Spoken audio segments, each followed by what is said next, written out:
I really do regret eating that last chili pepper. I'm gonna regret it for days. I don't think that's what we were really going to discuss today, Tennyson, when we were talking about regret and support motions in debating, but thanks for sharing.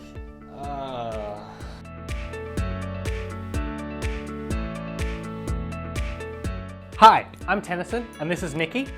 Welcome to today's Conquering Debating video. Today we're going to be covering regret and support motions in debates, a sometimes tricky area. I remember when I first started doing regret and support motions, I really struggled with it. It's a tricky topic to grasp. However, through learning our tips and tricks, it'll be a lot easier for you. Let's start with regret motions. In a regret debate, teams are being asked to determine whether or not we regret something and if the world would be better off without it. If we regret the topic and the world would be better off without the idea, then the affirmative team wins. If we think the idea was good and we don't regret it, and the world was better off with it, then the negative team wins.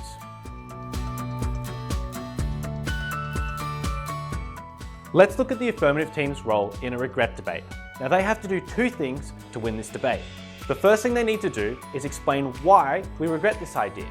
The second thing they need to do is explain what the world would look like without it, or what they would prefer it to look like. Now remember, they don't need to model this, but they need to explain it really well. But how do we go about this? Let's say the topic is that we regret the rise of COVID-19. Whilst it's a pretty easy debate to agree with, we really need to think about how the world would be if COVID-19 hadn't happened. This type of characterization can really win you a regret motion debate. Try to think about what the world looked like pre-COVID and how it has changed. So ask yourself, what has changed? Was COVID responsible for these changes? And what would be different and why if COVID didn't exist?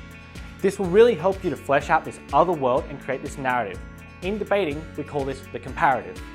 Once this characterization is done, the affirmative team can build their case around it.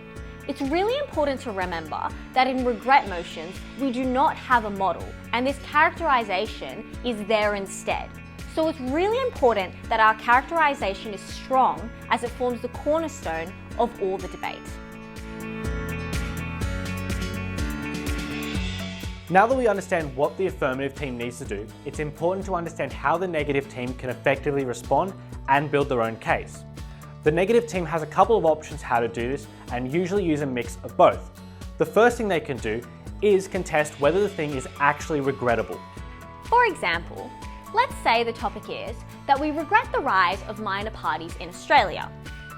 Here, it's really important as the negative team to contest why the regretted thing is actually good and ought not to be regretted. We could say that the rise of minor parties in Australia increases participation in democracy, increases accountability, and lastly, increases representation. The second thing they can do is argue whether the affirmative team's comparative would actually exist. Here, what the negative team can do is propose an alternative, one that is both more likely and more dangerous. The important thing to note about this is you're challenging it both on logical grounds and characterization. You need to do these both well, otherwise you will not be able to prove that the affirmative team's comparative wouldn't exist.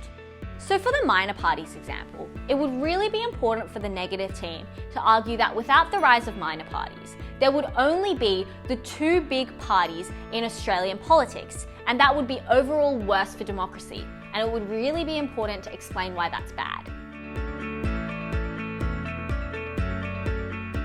The second type of motion we're looking at today is the support motion. For example, if we consider the topic that we support the use of standardized testing in schools, we can see that this is kind of, but not exactly, the opposite of a regret motion. In a support debate, you're just assessing whether or not the thing in the topic is good. There are no models here, you just need to clearly explain and assess what the benefits and harms are. The affirmative team, for example for the standardized test debates, should explain why this would have significant benefits to people. And the negative team is trying to explain why standardized testing would have significant harms. The job of the two teams then is to weigh these up and determine whether the benefits or harms matter more. So just like in regrets debates, it'll be useful for teams to set a comparative or a different world to compare the status quo to. So with standardized testing, As the affirmative, we would argue that we are in support of standardized testing, because without it, each school would set a different test with different levels of difficulty, and that would be unfair. And the reason this comparative is true is because we need test results to get into university and for job applications. The negative team would then contest this in the same way they would a regret debate. They would either argue that the affirmative team's world where schools set their own exams would not happen, or even if it was, that this would still be better than standardized testing. And that's how you approach a regret and support motions debate.